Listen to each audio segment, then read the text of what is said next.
नमस्कार मंडळी, नवीन एका इंटरेस्टिंग व्हिडिओमध्ये सर्वांचं मनापासून स्वागत आहे। मित्रांनो, तुम्ही बसने प्रवास करत असाल आणि अशा परिस्थितीमध्ये आपली बस एखाद्या हॉटेलजवळ थांबते, परंतु मित्रांनो हॉटेलजवळ थांबल्यानंतर आपण त्या ठिकाणी नाश्ता करतो। या नाश्त्यामध्ये आपण वडापाव खातो, शिरा खातो, पोहे खातो, इडली सांबार, मेंदू वडा वगैरे खातो आणि त्या ठिकाणी जी पाण्याची बिसलरी असते ही आपण घेतो। आता त्या ठिकाणी आपण जो नाश्ता करतो या नाश्त्याची किंमत ही ठरलेली असते, परंतु मित्रांनो आपण नाश्ता करून झाल्यानंतर जेवढं हॉटेल मालक पैसे सांगतो तेवढे आपण पैसे देतोय। परंतु मित्रांनो तुम्हाला हे माहीत आहे का, हे जो नाश्ता आपण जो घेतो किंवा ते हॉटेल मालक आपल्याला जो नाश्ता देतो त्या नाश्त्याची किंमत शासनाने ठरवून दिलेली आहे। फक्त 30 रुपयामध्ये चहा आणि नाश्ता आपल्याला मिळत असतो किंवा त्यांना देणं बंधनकारक असतो। परंतु मित्रांनो आपण त्या ठिकाणी थांबल्यानंतर नाश्ता करून झाल्यानंतर हॉटेल मालक जे सांगतो तेवढा आपण पैसे देतो आणि निघून जातो।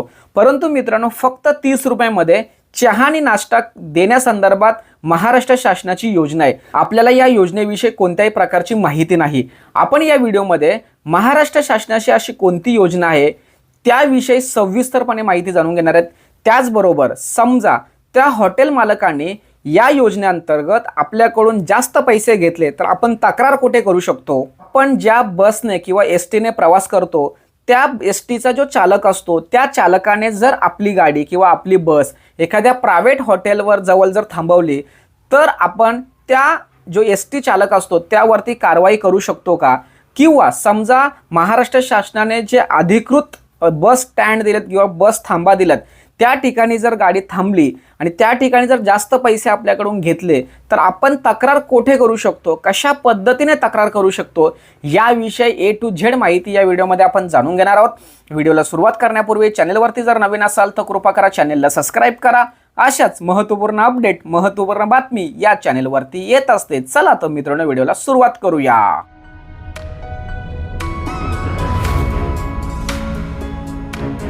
तर मित्रांनो आपल्याला दूरवरचा प्रवास करायचा असेल तर आपण स्वतःची गाडी बाजूला ठेवून महामंडळाची गाडी किंवा एसटी बसने प्रवास करणं आपण चॉईस करतो किंवा स्वीकारतो। अशा परिस्थितीमध्ये मित्रांनो महाराष्ट्र शासनाच्या योजनेअंतर्गत आपल्याला ज्या ठिकाणी आपण थांबतो त्या ठिकाणी जे नाश्ता किंवा चहा मिळतो याचे दर ठरलेले असतात।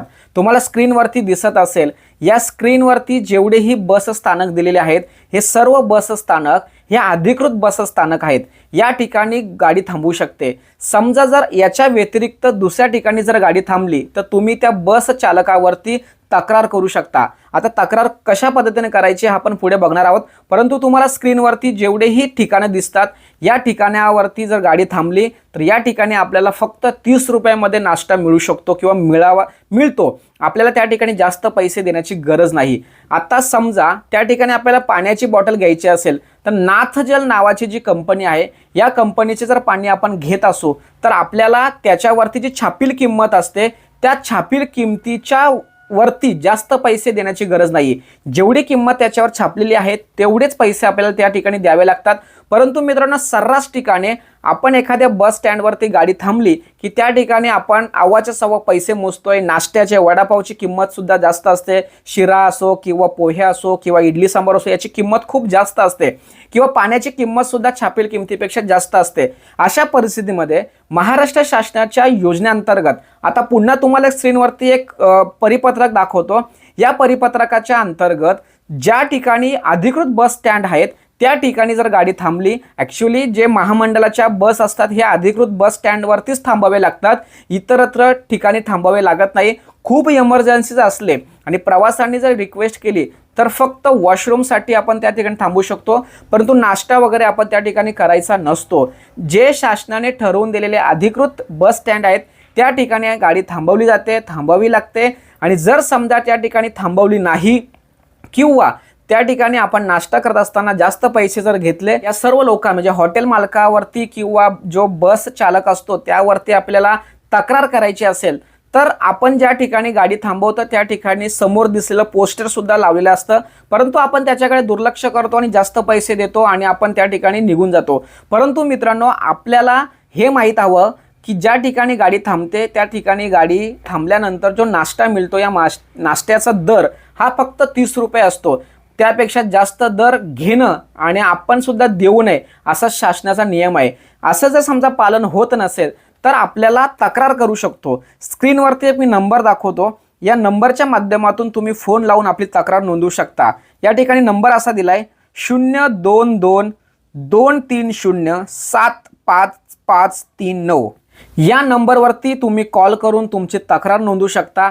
समजा त्यावेळेस तुमचा कॉल लागला नाही किंवा स्वीकारला नाही तर तुम्ही प्रवास पूर्ण झाल्यानंतर सुद्धा तुमचं जे आगार असतं किंवा बस स्टँड असतं किंवा बस जे मोठं तालुक्याच्या ठिकाणी जे बसचं ऑफिस असतं म्हणजे महामंडळाचं, त्या ठिकाणी जाऊन तुम्ही लेखी तक्रार करू शकता. या लेखी तक्रारची दखल ही राज्य सरकारला लगेचच घ्यावी लागते, महामंडळाला लगेचच घ्यावी लागते आणि संबंधित चालकावरती आणि संबंधित हॉटेल मालकावरती कारवाई केली जाते.